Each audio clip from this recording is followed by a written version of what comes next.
Hi guys, and welcome back to my channel. My name is Anya. I'm a social media manager and a content creator, and in today's video I'm going to be taking you through the entire process of creating content for a barbershop. So to actually show you the entire process from beginning to end, I'm going to be taking you guys behind the scenes, and we're going to be creating content for one of my favorite clients, a local barbershop. It's a couple of days before the content shoot, and today I need to send the content shoot plan to my client so that they can go through it, approve all of my video ideas, and also so that they are able to prepare for the shoot, because the more prepared they are, the smoother and the quicker you are going to be able to film all of the content that you need. To create my content shoot plans, I love using my Notes app because it's simple, it's easy to use, and I can access it from all of my devices. And the way I do this is I go into my client's folder that I organize right here in the app. I just create a new note that says content shoot and then the month that the content shoot is meant for.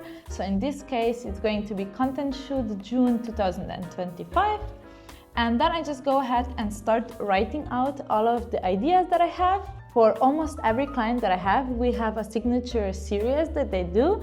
So this is my priority. I'm writing down all of the ideas for that series for this month. For this barbershop client, we always do transformations, and we have a guy coming that is going to get his haircut. It's going to be a huge transformation, and I'm just thinking of ways to get as much content out of it as possible. So what I usually do is with each transformation, I'm just going to make a general transformation video. It's just going to be a lot of short videos showing the whole process. And then I like to break it down into two more parts, because this is a barbershop. He is doing their hair and their beard. So usually I break it down into those two pieces. So how he cuts his hair and the way that he cuts his beard. I always tell the barber to give him tips or just talk to him, and this way I can create a lot of content out of it. So this way I basically already have 3 videos planned. So the first one is the full transformation, the haircut, the beard cut, and then he also styles their hair and their beard with different products like mousses or hair gel or stuff like that. So I create another video showing all of that and explaining what he's doing. I also always film a before and after shot. I can also make a video out of that, especially if the transformation is really drastic. And once we are done with the transformation part of the content shoot, we also want to film a couple of trendy videos and some funny videos. Usually we ask the model to stay a little bit so that they can sit in the chair while we make some jokes and create videos out of that as well. For the trendy videos, what I usually do is I would just save a lot of content that I like, that I see during the week or during the month before the content shoot. I will just save that in a folder on my Instagram and TikTok, and then I will take that trending video and customize it to fit my client. And I also have a couple of videos that my clients send me. So I'm just going to look through everything that I have saved, and I'm just writing out all of the ideas that we want to recreate. Once I'm happy with my plan, I export it as a PDF, and then I send it to my client via email and wait a couple of days for them to approve it.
So the first thing I will always do after coming home from a content shoot is to transfer all of my footage to my drive. And how I do this is just taking my mics that I used and the phone that I was filming with. So with my iPhone, I'm just picking out all of the content and just airdropping it straight to my MacBook. And I will also do the same with all of the files on my camera and the files on my microphone, just in case any of the footage doesn't have nice sound or anything like that. I just have my backup right here.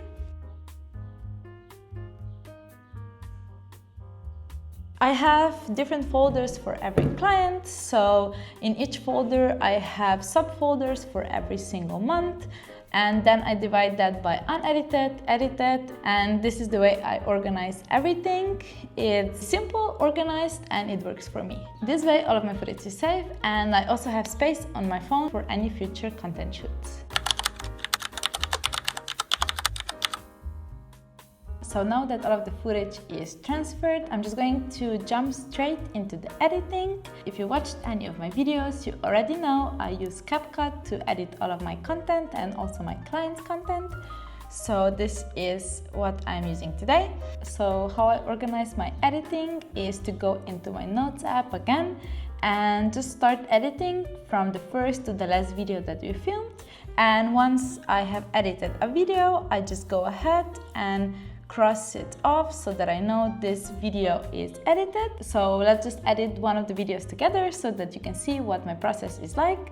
As you can see, we managed to film almost all of the videos that I planned for this shoot. And now I'm just going to go into CapCut and open a new project. I start by importing the footage that I need into my CapCut app. And then I add all of the footage to my timeline and start cutting out all of the parts that I don't need, so that all that I'm left with is the parts that I want to use.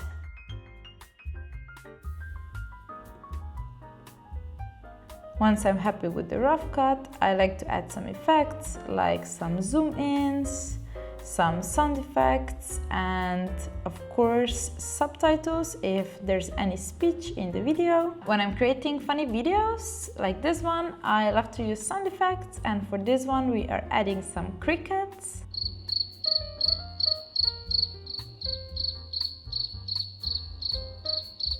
With this client we also always add a logo. So I just created an overlay that I use in every single video, and as you can see, there is their logo right there.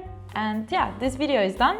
It's ready to export. I just name it in a way that I will be able to find it later, and I export it to a folder that I have created for my client. And just like that, we are done with the first video. So now all I have to do is to edit the rest of the 9 videos before we can move on to the next step, which is scheduling everything, writing all of the captions and hashtags, and sending it off to my client to approve.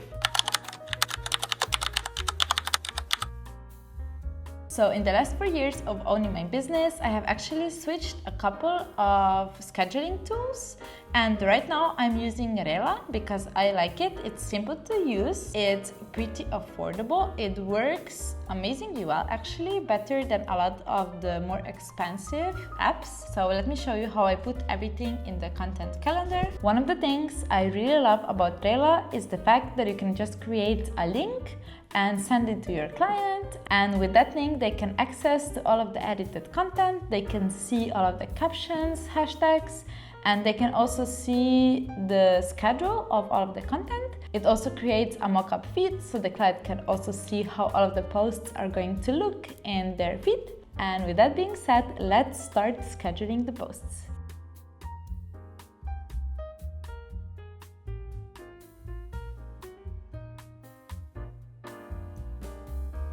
So once I have everything filled out, I have my content right here that is uploading right now.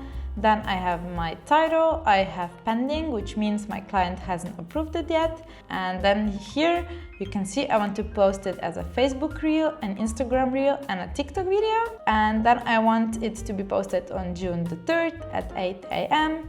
Then I have my caption with my hashtags right here, and I just save it, and you can see it right here in the calendar. It's scheduled June the 3rd on a Tuesday at 8 a.m. And once the whole calendar is full, I just create a link, I send it to my client so they can see all of the content that I created and approve it, and it's ready to go live in the next month.